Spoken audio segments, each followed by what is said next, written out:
Την ιατροδικαστική εξέταση περιμένουν οι συγγενείς του Οσμάν Αμπτουλάχ, του 29χρονου Κούρδου που νοσηλεύεται σε κρίσιμη κατάσταση στο νοσοκομείο Παπα-Νικολάου στη Θεσσαλονίκη, προκειμένου να διαπιστωθεί αν τα σοβαρότατα τραύματα που φέρει οφείλονται σε πτώση ή σε χτυπήματα από τους αστυνομικούς που τον συνέλαβαν στην Ιγουμενίτσα. بدايمي دايك وباوكي وخشك وبراي وخيزاني حتى من على بشكلك كتمني 4 صالة نالك يا كشي بجوان لو تمنابي باوك بمينتوا. Με 16 μέρες καθυστέρηση πάντως και αφού η υπόθεση πήρε δημοσιότητα, το λιμενικό διέταξε ένορκη διοικητική εξέταση για το συμβάν. Όπως καταγγέλει εκπρόσωπος της αντιρατσιστικής πρωτοβουλίας στην εκπομπή Κοινωνία Ωραμέγκα, επιχειρήθηκε προσπάθεια συγκάλυψης του περιστατικού.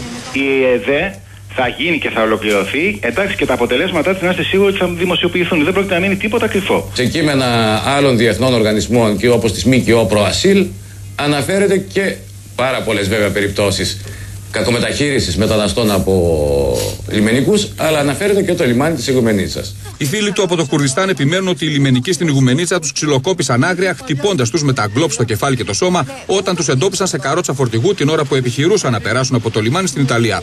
Καταγγέλνουν ότι τους χτυπούσαν τόσο δυνατά που ο 29χρονος έχασε τις αισθήσεις του πριν προλάβει να τον παραλάβει ασθενοφόρο.